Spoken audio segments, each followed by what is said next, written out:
Ayant travaillé sur tous les chakras, le yogi, sans quitter sa posture méditative, peut activer n'importe quel chakra en reproduisant son état, en recevant et en transmettant l'énergie de celui-ci. Cette pratique est appelée la respiration chakorique. L'étape suivante est la respiration avec les 7 corps. Tout d'abord, une personne effectue des respirations normales correspondant à son corps physique. Puis elle nettoie l'enveloppe éthérique qui entoure son corps en suivant son contour. À l'inhalation, elle se contracte et à l'exhalation, elle s'étend. Le yogi sent alors une sorte de masse visqueuse et gluante oscillant autour de lui. Lors de la respiration avec le corps vital, le yogi passe à une enveloppe radiante, en forme d'œuf. À l'inhalation, les rayons oscillent et se resserrent vers le centre. À l'exhalation, ils se déploient et s'étalent sur les côtés, créant des sensations magnétiques. En passant à la respiration avec le corps astral, le yogi ressent l'euphorie, des sensations extatiques plus subtiles. Le corps mental se perçoit comme une pensée englobante. Les flux entrants et sortants sont des pensées. Le corps causal est ressenti comme l'univers et ton moi comme son centre. Le corps nirvanique est perçu comme une conscience unifiée englobante. Lors de la respiration avec le corps éthérique, la respiration normale devient très lente. En respirant avec les autres corps, elle devient imperceptible ou disparaît complètement, ne laissant qu'une pulsation, qui disparaît également lors de la respiration avec les corps causal et nirvaniques. Lors de la respiration avec les 7 corps, leurs propriétés, super-pouvoirs et forces supérieures se dévoilent. Le secret de ces respirations réside dans le mantra Soham. À l'inhalation, il est alors nécessaire de se concentrer sur le chakra correspondant au corps, en répétant le mantra So, c'est-à-dire moi. Et à l'exhalation, de ressentir l'expansion du corps en répétant le mantra Ham, c'est-à-dire lui. Au début, on maîtrise la respiration avec les corps inférieurs, puis on passe aux supérieurs un par un. Lors de la respiration au niveau du corps physique, on nourrit chaque organe avec du prana, en commençant par le bas et en remontant. À ce moment-là, chaque organe, foie, cœur, etc., commence à être ressenti très intensément.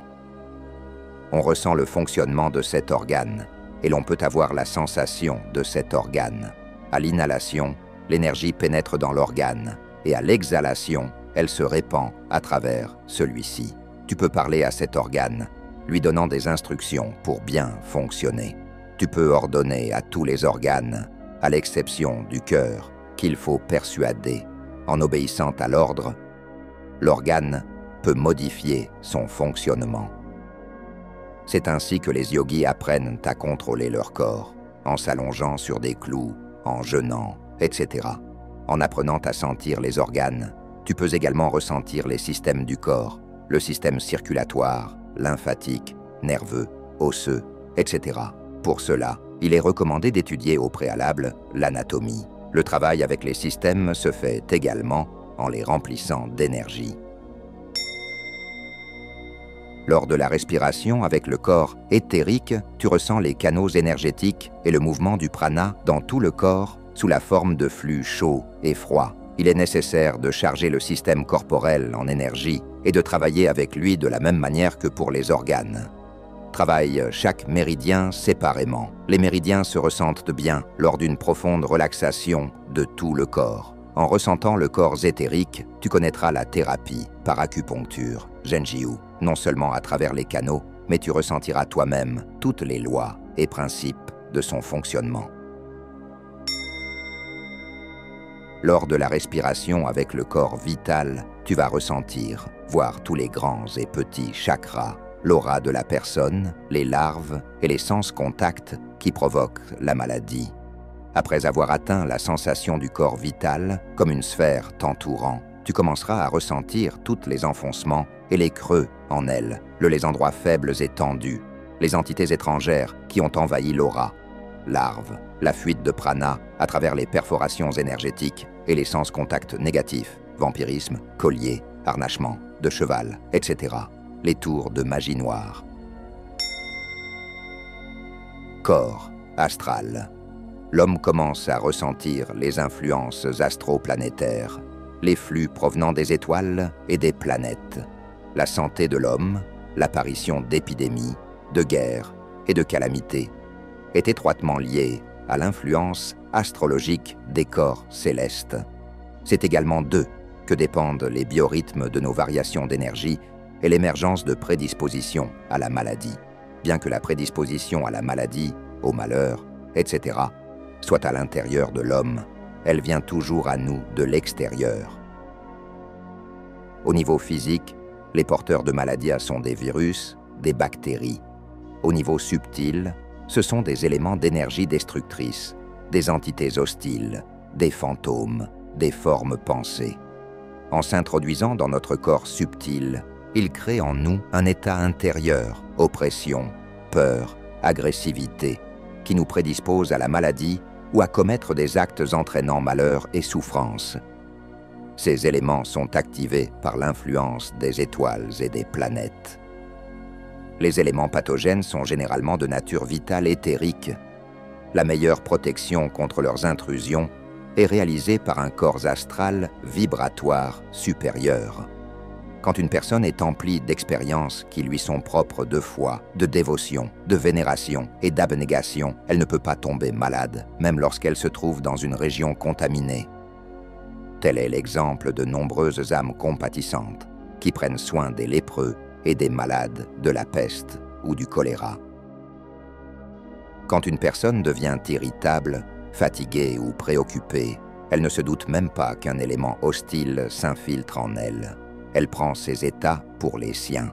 Elle en vient à croire que les désirs suscités par ces états sont des manifestations de sa propre volonté. En réalité, elle n'est même pas en mesure de faire face à ces états. Elle s'enlise en eux, leur cède et, par conséquent, acquiert les conséquences défavorables que ces éléments portent en eux. Cependant, une personne qui a une discipline spirituelle et qui cultive en elle des vertus morales reconnaît immédiatement leur intrusion et peut lutter activement contre elle, utilisant sa force morale pour repousser l'implantation en elle de ces états négatifs. La personne spirituelle doit avant tout clairement distinguer le bien du mal, tous les sentiments négatifs, les désirs vicieux dont parlent les religions, sont des maux qui conduisent aux maladies.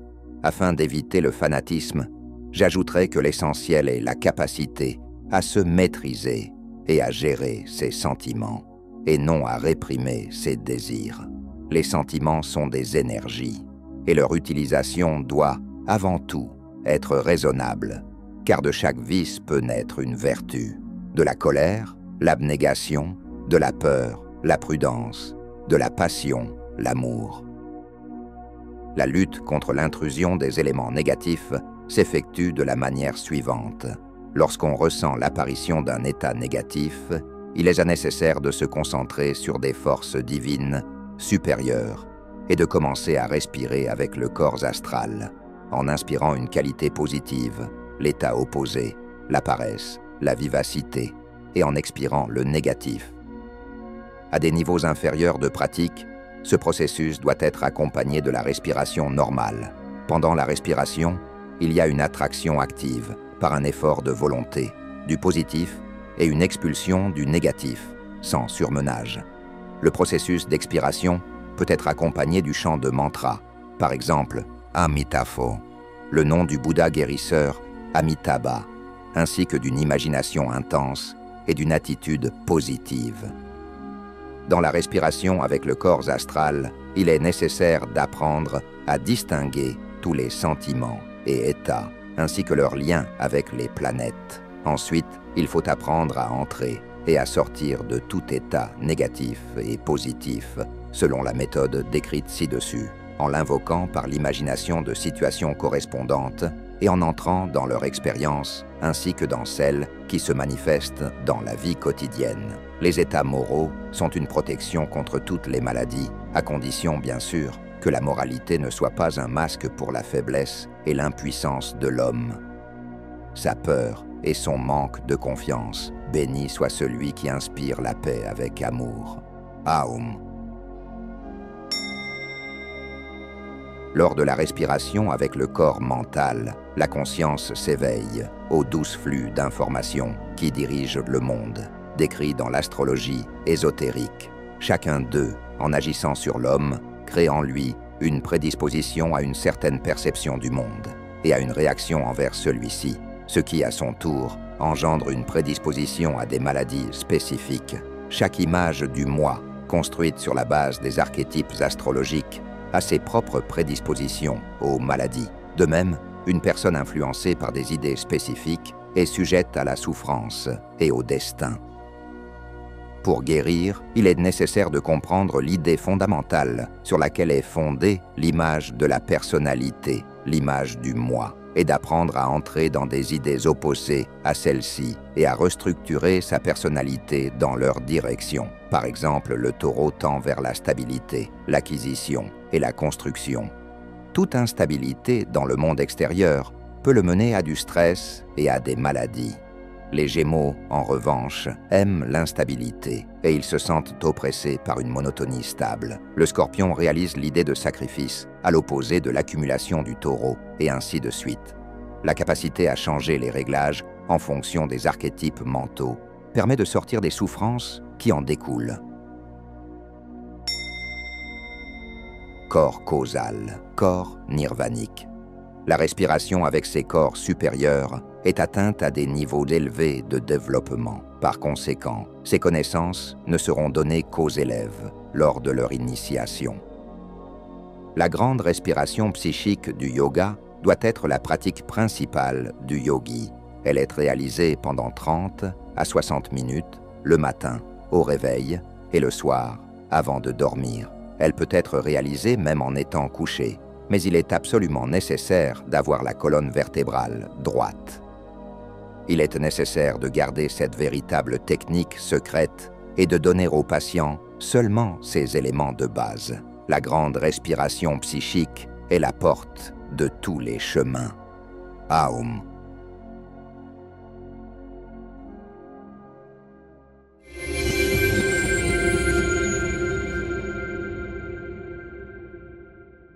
Pendant cette période extrême, où le destin de la planète entière est en jeu, il est très important que la connaissance des anges et des esprits de lumière se propage le plus rapidement possible à travers le monde et atteigne des milliers de personnes.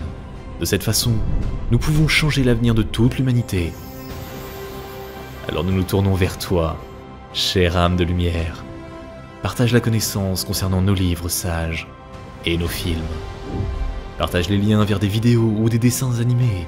Tout cela est disponible et gratuit.